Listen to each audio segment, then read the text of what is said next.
जय श्री कृष्ण। नमस्कार दोस्तों, स्वागत है आप सभी का हमारे चैनल भक्ति ज्ञान में। दोस्तों, आज मैं आपको भगवान श्री विश्वकर्मा जी की कथा सुना रहा हूँ। इस कथा में पहले अध्याय से 7 अध्याय तक की कथा है।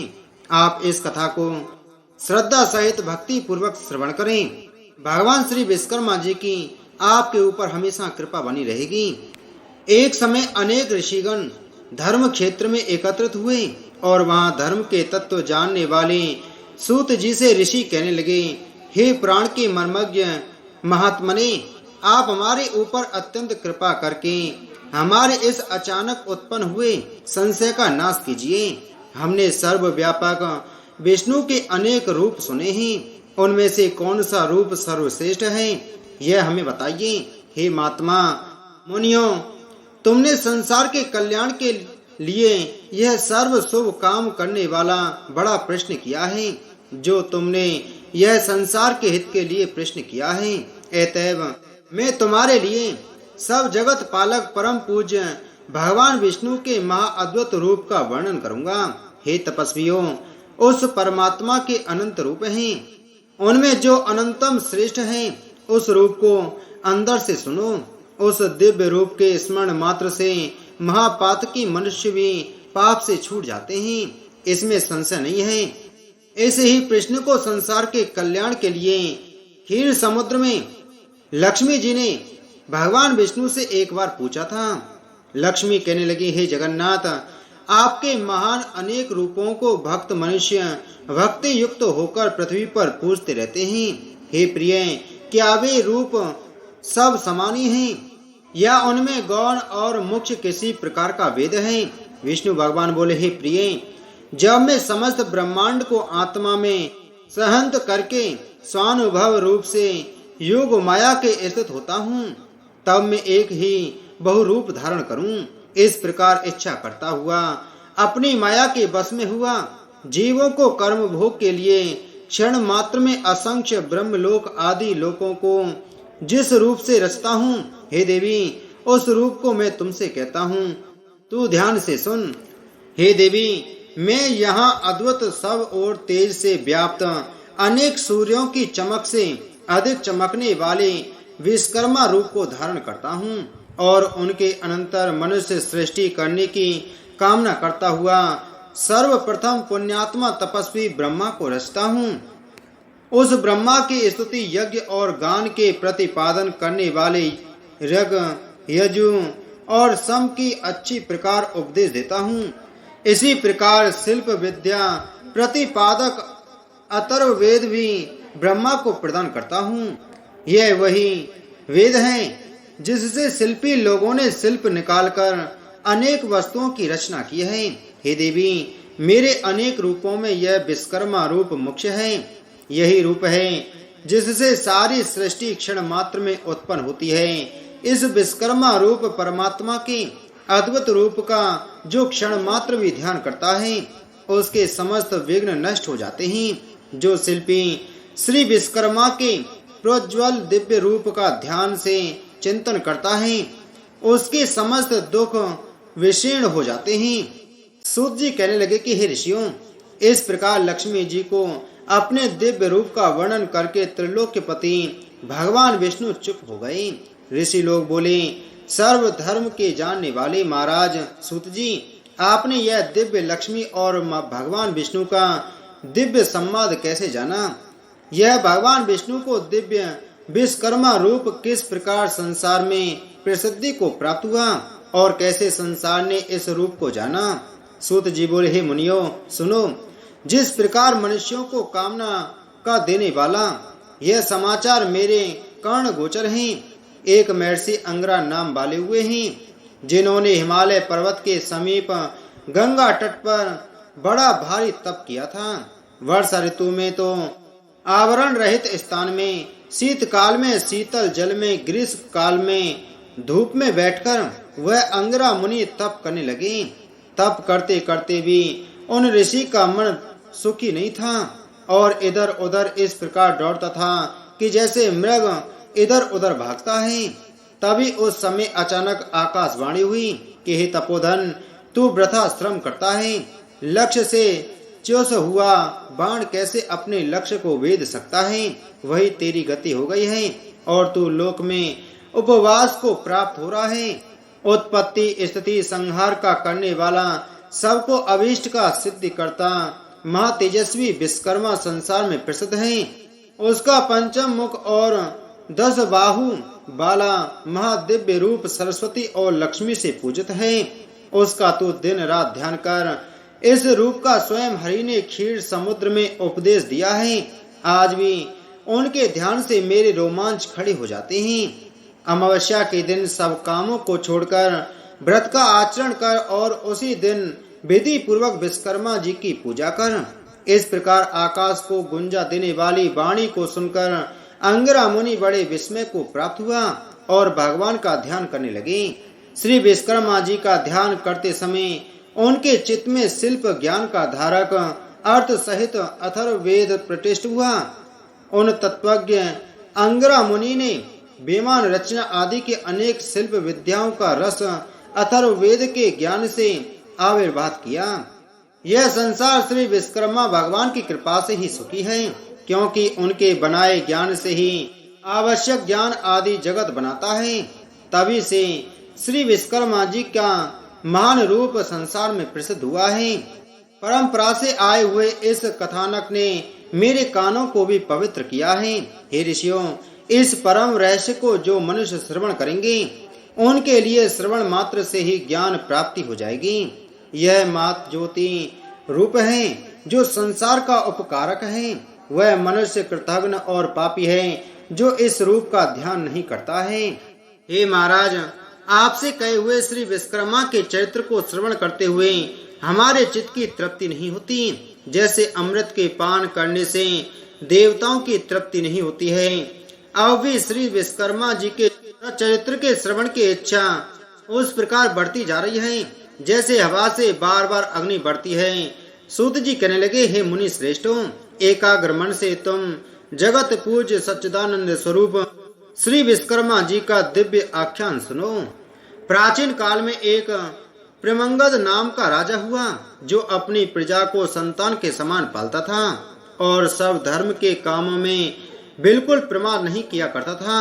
वह अपनी प्रजा का स्नेह से शासन करता था और कभी भी दंड से प्रजा का दमन नहीं करता था। दरिद्रता से आकांत हुए मनुष्य मेरा शासन मानेंगे, यह उसकी नीति नहीं थी। अतएव वह राजा सदा प्रजा की वृद्धि के लिए यत्न करता था। उसका राज्य कृतघ्न और दुष्टों के अभाव के कारण सुखी था। उस राजा की कमल के समान नेत्र वाली, साक्षात सती के समान सती, विदुषी, धर्म कर्म व्रत परायण कमला नाम भार्या थी। कवि देवयोग से उस राजा के शरीर में दारुण कुष्ठ रोग उत्पन्न हो गया। बार बार चिकित्सा किया हुआ भी वह रोग स्वरूप भी शांत न हुआ। उस रोग की पीड़ा से पीड़ित राजा बड़ा व्याकुल होने लगा। ऋषि कहने लगे, हे सुदर्शन सूत, यह पाप रोग धर्म से पृथ्वी पालन करने वाले महात्मा को कैसे हुआ?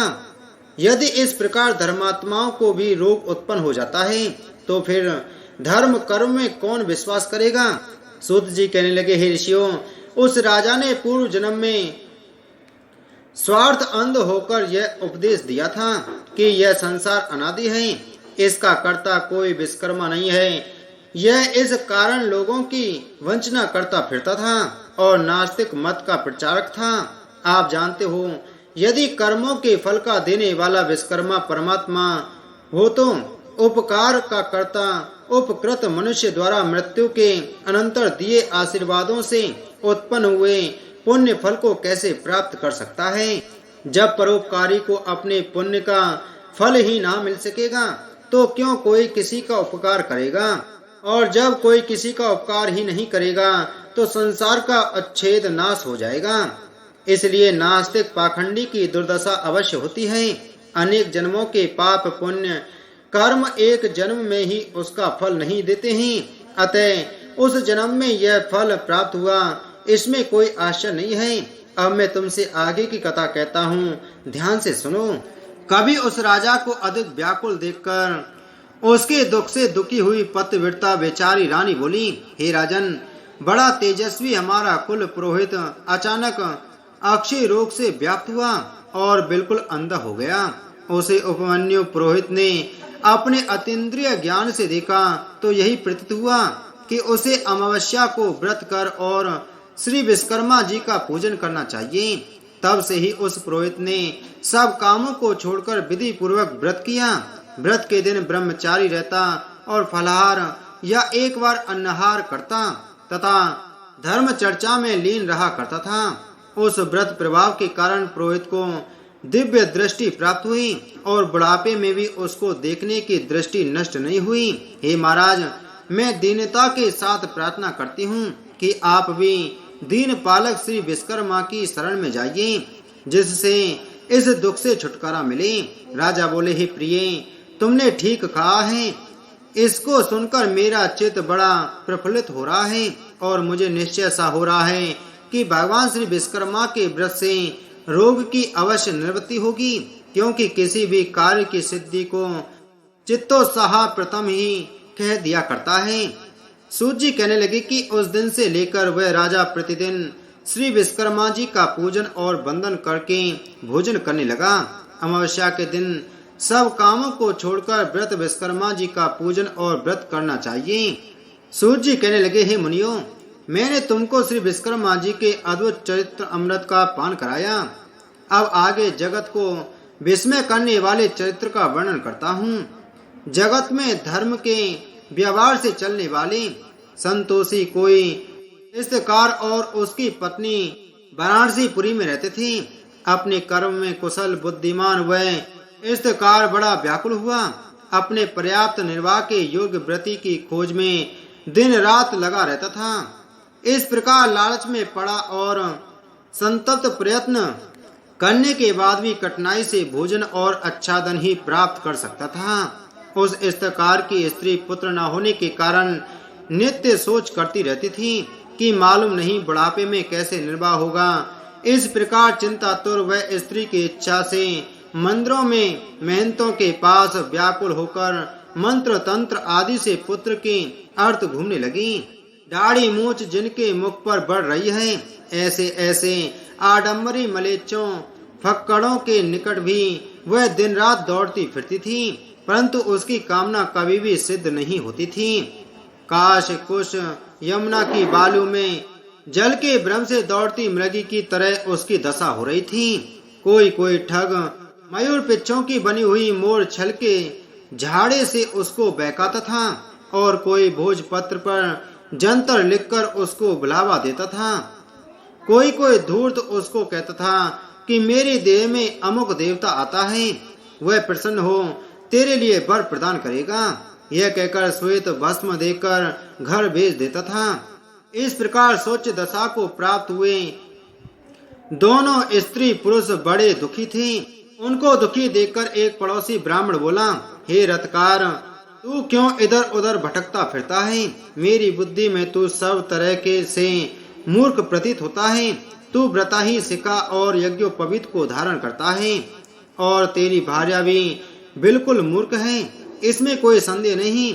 इन मिथ्या उपायों से संतान उत्पन्न नहीं हुआ करती है और न धन मिलता है और न कुछ भी सुख प्राप्त होता है। यह तो व्यर्थ की भाग दौड़ है। वे मनुष्य अज्ञानी हैं जो इस प्रकार के व्यर्थ उद्योगों से अपने मनोरथ सिद्ध करना चाहते हैं। कहीं व्यर्थ उद्योग करने पर भी मनोरथ सिद्ध हुए हैं। इन मनुष्यों से अधिक वे मूर्ख हैं जो मलेच्छों की फूंक की अग्नि ज्वाला से अपनी संतान का जीवन होना समझते हैं। मलेच्छों की फूंक से दग्ध हुए कुमाता के पुत्रों की फिर धर्मशास्त्र के अनुकूल उत्तम बुद्धि उत्पन्न नहीं हो सकती है। इसलिए तू सब वृथा के उपायों को छोड़ दे और केवल दयालु श्री विश्वकर्मा की शरण को प्राप्त हो। हे श्रेष्ठ पुरुष, विश्वकर्मा की कृपा से तेरी अवश्य सिद्धि होगी। समस्त दुखों के नाश करने में श्री विश्वकर्मा के अतिरिक्त अन्य कोई भी समर्थ नहीं है। कर्मों के फलदान देने में वह विश्वकर्मा परमेश्वर स्वतंत्र हैं और आगे पीछे करके कर्मों के फल देते रहते हैं। यदि तेरी यह दुर्दशा अपने बुरे कर्मों के फल से हो रही है तो वह विश्वकर्मा रूप ईश्वर अन्य योनियों में भी फल दे सकता है, क्योंकि वह सर्वशक्तिमान है। ईश्वर कर्मों के फल स्वरूप सुख दुख देता है और इस सुख और दुख के साधन उसके पास बहुत हैं। उसके पाप केवल दुख देने के लिए निर्धन या निसंतान बना देना ही साधन है। इसलिए तू सब कामों को छोड़कर अमावस्या को व्रत कर और जितेंद्रिय रहकर भक्ति से विश्वकर्मा भगवान का श्रवण किया कर। जितना हो सके उतना दान, अध्ययन, परोपकार के कार्य आदि करता रहे। इस प्रकार ब्राह्मण के वचनों को सुनकर उस रथकार के लोचन खुल गए। उस परोपकारी ब्राह्मण के चरणों को देर तक स्पर्श करके वह रथकार श्री विश्वकर्मा जी का ध्यान करता हुआ अपने घर को चला गया। उस दिन से लेकर वह धर्मात्मा रथकार श्री विश्वकर्मा जी के चरण कमलों की शक्ति में लीन रहने लगा। उस रथकार की उत्तम स्त्री भी सब मिथ्या उपायों को छोड़कर श्री विश्वकर्मा के उत्तम गुणों में भक्ति करने लगी। अमावस्या के दिन इस दिव्य व्रत के प्रमाण से वह दंपत्ति धन और पुत्रों से युक्त हुई। उस रथकार का एक दिन भी बिना व्रती के नहीं जाता था। उसका पुत्र बड़ा सुशील, गुणवान, विद्वान और अपने माता पिता की बहुत सेवा करने वाला हुआ। इस प्रकार सब देवों ने अतिशायी श्री विश्वकर्मा के प्रभाव से यह गृहस्थ सुख भोगने लगा। इसी प्रकार जो मनुष्य भक्ति युक्त चित्त से श्री विश्वकर्मा का ध्यान करते हैं वे इस लोक में पुत्र पौत्र आदि से युक्त होकर सुखी होते हैं। ऋषियों ने कहा, हे सूत जी, विश्वकर्मा भगवान के जिन चरणों की पूजा देवता भी करते हैं, आनंदमयी चरित्र को थोड़े से शब्दों में सुनकर हमारी इच्छा और भी बढ़ गई है। जिस प्रकार हवि से अग्नि प्रचंड होती जाती है, ठीक इसी प्रकार ज्यों ज्यों हम विश्वकर्मा भगवान का चरित्र सुनते हैं त्यों त्यों उसके सुनने की इच्छा और भी बढ़ती जाती है। सूत जी बोले, हे मुनि लोगों, आप लोग ने विश्वकर्मा के चरित्र को सुना, जिसके सुनने से देवता भी नहीं अघाए। एक बार नैमिषारण्य मुनि और सन्यासी लोग एकत्रित हुए और अपने अभीष्ट की प्राप्ति के लिए एक सभा की। विश्वामित्र कहने लगे कि हमें लोगों के आश्रमों में दुष्ट कर्मों के करते हुए राक्षस लोग यज्ञ करने वाले मुनियों के आसपास ही बड़े बड़े मनुष्य को अपना ग्रास बना लेते हैं।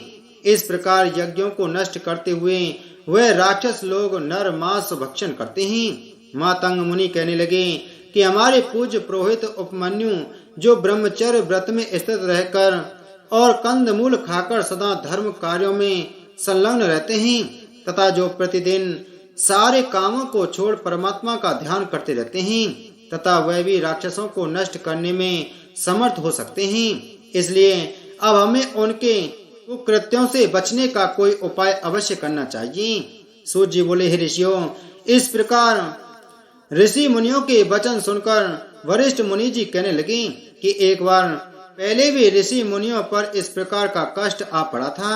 उस समय वह सब मिलकर स्वर्ग में ब्रह्मा जी के पास गए।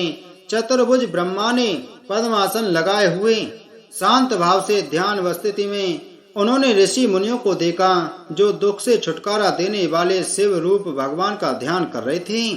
उन प्रभु जो सबका पिता है, यह सब बात आदि से अंत तक जान ली और ऋषि मुनियों को दुख से छुटकारा पाने के लिए विश्वकर्मा भगवान की कथा का उपदेश दिया। सूत जी बोले, हे ऋषियों, इस प्रकार उनके वचन सुनकर विश्वामित्र मुनि को बड़ा आश्चर्य हुआ और वह जरा निकट आ गए। तब ब्रह्मा के बताए हुए और पक्के सुख के उपाय को सुनकर विश्वामित्र मुनि मन को प्रसन्न करने वाले वचन कहने लगे। विश्वामित्र मुनि बोले कि मुनि लोगों, आप लोग वरिष्ठ जी के कथन को सुनो। वस्तुतः यह बात निश्चित ही है कि ब्रह्मा ही सब दुखों का उपाय है, इसलिए हमें इसके लिए कुछ अधिक सोच विचार की आवश्यकता नहीं। सारे पापों को दूर करने वाला और दुखों को हटाने वाला एक ब्रह्मा है।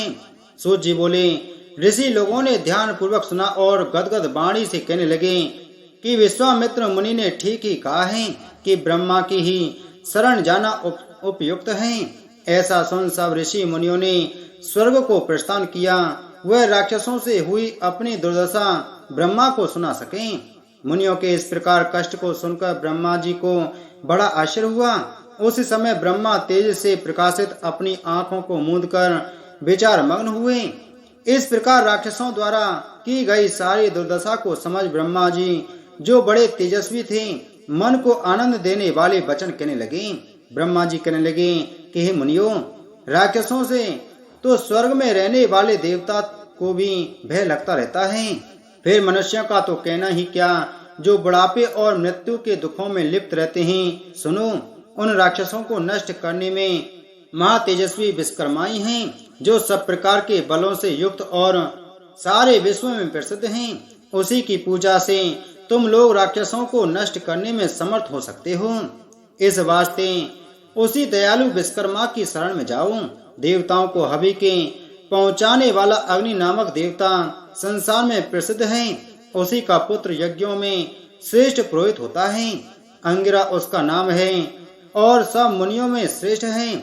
वही आपको दुखों से पार कर देगा, इसमें कोई संदेह नहीं है। इसलिए हे मुनियों, आप उन्हीं मुनि श्रेष्ठ के चरण कमलों को छुओ और उन्हीं से अपने को कष्टों से मुक्ति पाने के लिए प्रार्थना करो। सूत जी बोले कि ब्रह्मा जी के कथन के अनुसार ऋषियों ने सब यज्ञ अनुष्ठान आदि किए और अंगिरा ऋषि के वचनों को सुनने के लिए उत्सुक हुए। अंगिरा ऋषि कहने लगे कि हे मुनियों, तुम लोग क्यों इधर उधर मारे मारे फिरते हो? दुखों को काटने में विश्वकर्मा के अतिरिक्त और कोई भी समर्थ नहीं। इसलिए तुम्हें चाहिए कि जितेंद्रिय रहते हुए अमावस्या के दिन अपने साधारण कामों को रोककर भक्ति पूर्वक विश्वकर्मा की कथा सुनो, जिसके सुनने मात्र से जन्म जन्मांतर के पाप नष्ट हो जाते हैं। मुनि लोग ब्रह्मचर्य व्रत में स्थित हो विश्वकर्मा देव की पूजा द्वारा ध्यान करते हुए सब प्रकार के सुखों को प्राप्त करते हैं। सूत जी कहने लगे कि मुनि लोग इस प्रकार महर्षि अंगिरा के वचनों को सुनकर अपने अपने आश्रमों को चले गए और यज्ञ में विश्वकर्मा देव का पूजन किया, जिसका परिणाम यह हुआ कि उसकी पूजा से सारे राक्षस भस्म हो गए, यज्ञ विघ्नों से रहित हो गया तथा नाना प्रकार के सुखों से संपन्न हो गए। जो मनुष्य भक्ति पूर्वक विश्वकर्मा को चिंतन करता है, वह सुखों को प्राप्त करता हुआ संसार में बड़े पद को प्राप्त करता है। सूत जी बोले, हे मुनियों, मैं आपसे सब लोगों में विख्यात श्री विश्वकर्मा का महत्व फिर कहता हूँ, तुम ध्यान से सुनो। उज्जैन नगरी में एक सर्वश्रेष्ठ धर्म तत्पर उदार धनंजय नामक सेठ था। उस सेठ का कोष खजाना माल मोती हीरे जवाहरातों से ऐसा भरा था जैसा कुबेर का भंडार भरा हो। विवाह व्यवहार अभियोग रोग संकट में प्रत्येक मनुष्य उसके धन का उपयोग किया करता था। उपकार में लगे हुए इस सेठ का धन क्षीण हो गया और वह ऐसा दुख पाने लगा जैसा कीचड़ में फंसा हुआ हाथी दुखी होता है। उस सेठ की यह प्रबल आशा थी कि पूर्व उपकार किए मेरे मित्र मेरी अवश्य सहायता करेंगे, परंतु उसकी आशा व्यर्थ हुई और उन कृतज्ञ मित्रों में से कोई भी उसके उपकार के लिए समर्थ नहीं हुआ। उसके मित्र क्षण मात्र में शत्रु हो गए और वे उपकृत मित्र ही सर्वप्रथम उस सेठ की निंदा करने लगे। उसके वे पुराने मित्र अपनी दृष्टियों को छिपा छिपा कर निकल जाते थे। बात तो यह है कि स्वार्थी मित्र विपत्ति में साथी नहीं हुआ करते हैं। इस नीच वृत्ति से उस धनंजय सेठ को एक बारंगी ही संसारी से विरक्ति और मनुष्यों से घृणा उत्पन्न हो गई। वह अपने नगर को छोड़कर और कृतज्ञों के मुख पर थूक कर वन को चला गया। कंद मूल फल आदि से प्रयत्न पूर्वक अपनी वृत्ति करता था और मनुष्य मात्र को देखकर दूर भाग जाता था। एक बार घूमते हुए सेठ ने पर्वत की गुफा में पद्मासन बांधे शांत लोगों से व्याप्त लोमस मुनि को देखा। उस धनंजय ने उस मुनि को कोसों से व्याप्त देखकर पशु समझा और कौतूहल तमाशा की इच्छा से उसके पास अच्छी तरह बैठ गया। मुनि ने पास बैठे हुए धनंजय से पूछा, हे महात्मन, कुशल तो हो? कहाँ से पधारे हो? उस धनंजय ने इस पशु को मनुष्य के समान बोलता देख बड़ा अचंभा किया और प्रारंभ से अपना सारा वृतांत उस महर्षि को दिया। यह सुनकर मुनि श्रेष्ठ धनंजय से बोला, यदि तुझे पापी कृतज्ञों से घृणा है तो तू कैसे विश्वकर्मा से विमुख हो रहा है? हे श्रेष्ठन, सब सुखों के भोगने की इच्छा वाले तुझको उसी विश्वकर्मा ने बनाया है। वह विश्वकर्मा को भूल जाने से कैसे सुख मिल सकता है? नास्तिक कृतज्ञ उपकार को तब ही भूलता है जब वह प्रथम परमेश्वर को भूल जाता है। इसलिए तू अद्भुत शक्ति वाले विश्वकर्मा की शरण को प्राप्त हो। उधर मूल जगत के कारण उस विश्वकर्मा के नाना रूप हैं।